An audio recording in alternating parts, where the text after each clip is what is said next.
आपका नाम? नमन जलान, आपका डिपार्टमेंट? Science department. सचिन को maths honours. Ruchika Bansal from BSc Life Science.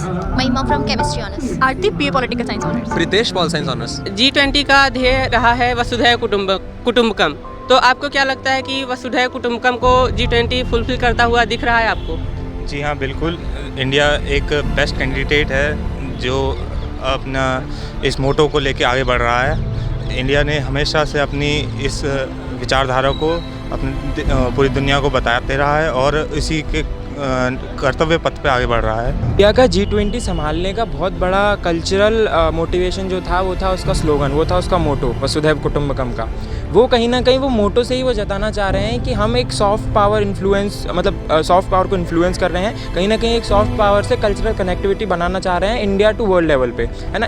मतलब इंडिया का एक कल्चरल जो मतलब कल्चरल जो प्रॉस्पेरिटी है इंडिया की एंशिएंट वर्ल्ड से, उसको कैसे हम विश्व स्तर पर रखें और वो सारी चीज़ों को इंडिया कल्चरली, और जब इंडिया कल्चरली स्ट्रांग होगी, सॉफ्ट पावर को इन्फ्लुएंस कर पाएगी, तो कहीं ना कहीं इंडिया इकोनॉमिकली भी स्ट्रांग हो पाएगी। और जो इकोनॉमी और कल्चरली जब इंडिया एक दूसरे को इंटरकनेक्ट करेगी, तो कहीं ना कहीं जो भारत की विश्व गुरु की अवधारणा है उस पर दोबारा से वो रिलाई कर पाएगी। एक G20 के लीडर से मिलने का मौका मिले तो आप उनसे किस तरह के सवाल पूछेंगे और क्यों?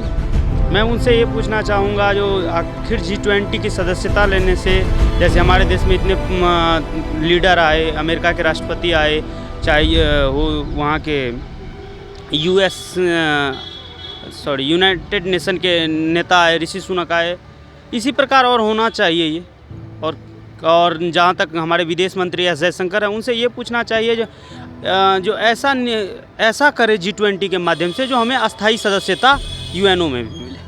मोस्टली सवाल ये होंगे, अगर मतलब कोई राष्ट्र का नेता आता है तो ये है कि जो डिस्कशन होता है, जैसे क्लाइमेट चेंज पे होता है, सिक्योरिटी पे होता है, या फिर नॉर्मली अगर आप बोलें तो वेलफेयर पे होता है, इकोनॉमी, जीरो पॉवर्टी, जो सस्टेनेबल डेवलपमेंट गोल्स हैं उसके ऊपर क्या डिस्कशन हो रहा है, मोस्टली उसी के ऊपर होंगे। और क्योंकि हम लोग ज़्यादा स्टूडेंट्स हैं तो एजुकेशन और यूथ कैसे रोल बन सकता है, रोल मॉडल्स बन सकते हैं, यूथ एम्बेसडर्स बन सकते हैं, उसके ऊपर बातचीत शायद हम ज़्यादा करेंगे।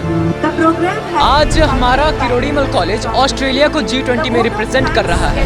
AKM 1 में भी काफ़ी अच्छा रहा, AKM 2 आज है, इस पर आपको कैसा लग रहा है?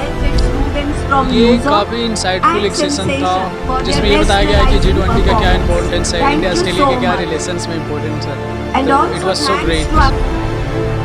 मेरे को पर्सनली बहुत अच्छा एक्सपीरियंस मिला है यहाँ पे आके। ऑब्वियसली G20 जो पूरा इंडिया जिसको होस्ट कर रहा है इस टाइम पे, और KMC इतनी बड़ी कंट्री को रिप्रेजेंट कर रहा है, वो एक बहुत बड़ी बात है KMC के लिए भी और एज अ KMC स्टूडेंट मेरे लिए भी। सो बहुत खुशी की बात है। बहुत ही अच्छा लग रहा है और बहुत ही गर्व का वो महसूस हो रहा है कि हमारे कॉलेज को इतना बढ़िया मौका मिला। ऑस्ट्रेलिया एक वार्ड का मेंबर भी है और इंडिया की अच्छी पार्टनरशिप है उसके साथ, और अगर इंडिया को ऑस्ट्रेलिया को रिप्रेजेंट करने का मौका मिलता है तो मैं समझता हूँ ये काफ़ी बड़ा सौभाग्य है कि हमारा किरोड़ीमल कॉलेज को ये अपॉर्चुनिटी। मुझे बहुत गर्व महसूस हो रहा है कि किरोड़ीमल महाविद्यालय को यह सौभाग्य प्राप्त हुआ है कि उन्हें ऑस्ट्रेलिया की संस्कृति को प्रस्तुत करने का अवसर मिला है।